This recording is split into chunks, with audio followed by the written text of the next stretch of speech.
కాకినాడ జిల్లా తుని నియోజకవర్గం కోటనందూరు మండలం ప్రాథమిక ఆరోగ్య కేంద్రంలో ప్రతి నెల 9వ తేదీన కోటనందూరు ప్రాథమిక ఆరోగ్య కేంద్రం నందు గర్భిణీ స్త్రీలకు పరీక్షలు నిర్వహించి పుష్టికరమైన ఆహారాన్ని అందించే విధంగా అల్లూరి సీతారామరాజు సేవా కమిటీ ద్వారా ఉచిత భోజన పథకాన్ని ఏర్పాటు చేయించి ఈరోజు పథకాన్ని ప్రారంభించిన డాక్టర్ వెలగ వెంకట కృష్ణారావు మాట్లాడుతూ కేంద్ర రాష్ట్ర ప్రభుత్వాలు మహిళల పట్ల ఆరోగ్య పరిస్థితులు మెరుగుపడే విధంగా వైద్యపరంగా ఎన్నో పథకాలు రూపొందించారు. టీడీపీ సీనియర్ నాయకులు పొలిట్ బ్యూరో సభ్యులు యనమల రామకృష్ణుడు ప్రభుత్వపు యనమల దివ్య ఆదేశాల మేరకు గ్రామంలో ప్రతి కుటుంబానికి వారి ఆరోగ్య పరిస్థితులను స్థితిగతులను తెలుసుకుని మండల నాయకుల ప్రోత్సాహంతో గ్రామంలో అవసరానికి మౌలిక వసతులు సమకూర్చడంలో తమ బృందం ముందు ఉంటుందని అన్నారు.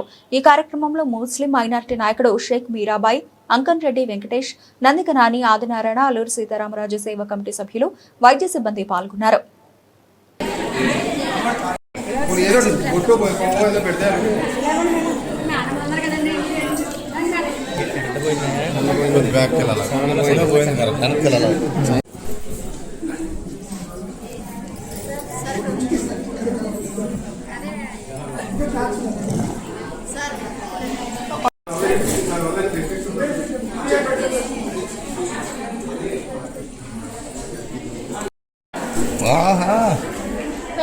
వాళ్ళ స్వామి బంగారు ఉందా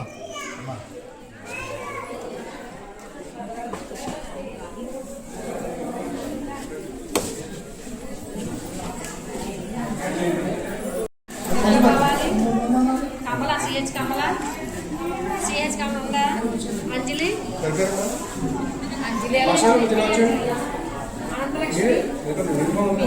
రండి. అల్లూరి సీతారామరాజు కమిటీ తరఫున అందరికీ కూడా ఆదరిస్తాం.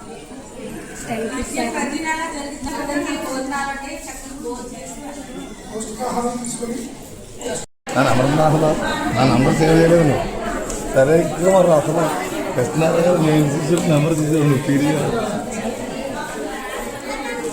మీ అబ్బాయికి అమ్మా మరి మీ అమ్మాయికి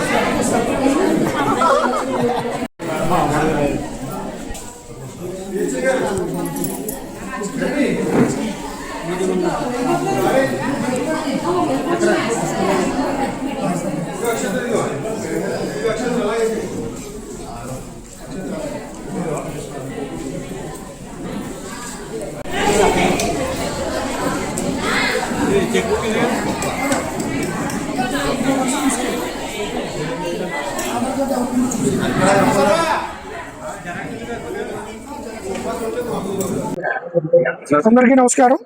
ఈరోజు మన కోటనందూరు మండలం కోటనందూరు గ్రామంలో ఉన్నటువంటి ప్రాథమిక ఆరోగ్య కేంద్రంలో ప్రతి నెల 9వ తారీఖు, అది ఎందువల్లంటే ఈ హాస్పిటల్ పుట్టినరోజు 9వ తారీఖు కావడంతో ప్రతి నెల 9వ తారీఖు నాడు కోటనందూరు మండలంలో ఉన్నటువంటి గర్భిణీ స్త్రీలందరికీ కూడా ఉచితంగా పరీక్షలు చేసి వారికి కావాల్సిన మందులన్నీ ఏర్పాటు చేయడం జరుగుతుంది. అందులో భాగంగానే ప్రతి నెల 9వ తారీఖు నాడు ఈ టెస్టుల నిమిత్తం వచ్చే గర్భిణీ స్త్రీలందరికీ కూడా మన కోటనందూరు ఆరోగ్య కేంద్రంలో మధ్యాహ్నం పౌష్టికాహారం అందించే ఉద్దేశంతో శ్రీ అల్లూరి సీతారామరాజు సేవా కమిటీ మరియు పిహెచ్సి చైర్మన్గా నేను కోటనందూరులో ఈ కార్యక్రమాన్ని విజయవంతం చేయదలుచుకుని గత 5 సంవత్సరాల నుంచి ఈ కార్యక్రమం జరుగుతుంది కాబట్టి పౌష్టికాహారం అందించడంలో భాగంగా ఈరోజు 200 మందికి సుమారుగా 150 నుంచి 200 మందికి పౌష్టికాహారం అందించడం జరిగింది. అలాగే ప్రతి నెల 9వ తారీఖు నాడు 9 నెలలు నిండిన గర్భిణీ స్త్రీలకు శ్రీమంతం కార్యక్రమం కూడా చేస్తూ గతంలో 4-5 నెలల నుంచి చేస్తున్నాము. ఈ కార్యక్రమం ప్రారంభించి ఈ నెల కూడా సుమారు 20 మందికి 9 నెలలు నిండిన 20 మంది గర్భిణీ స్త్రీలకు శ్రీమంతం చేయడం జరిగింది. అందులో భాగంగా ఈరోజు పౌష్టికాహారం అందించినందుకు అల్లూరు సీతారామరాజు కమిటీ తరఫున అలాగే నా తరఫున ప్రతి ఒక్కరికి అందులో ఉన్న సభ్యులందరికీ కూడా పేరు పేరున ధన్యవాదాలు తెలియజేసుకుంటూ మరిన్ని ఎన్నో సేవా కార్యక్రమాలు ఈ కమిటీ తరఫు నుంచి జరగాలని మనస్ఫూర్తిగా కోరుకుంటున్నాను. అలాగే మన నాయకులు ప్రీతమ నాయకులు శ్రీ యనమల రామకృష్ణుడు గారు, అలాగే మన ప్రీతమ నాయకురాలు ప్రభుత్వ విప్ యనమల దివ్య గారు, అలాగే మన కోటనందూరు మండల నాయకులు పోతల సూరిబాబు గారు, మాజీ మండల నాయకులు గాడి రాజబాబు గారు, అలాగే మా గ్రామ నాయకులందరూ కార్యకర్తలందరి తరఫున కూడా వారి యొక్క దివ్య ఆశీస్సులతో ఈ కార్యక్రమం ఎంతో చక్కగా జరుగుతున్నందుకు వారందరికీ కూడా పేరు పేరున నా యొక్క నమస్కారాలు తెలియజేసుకుంటున్నాను.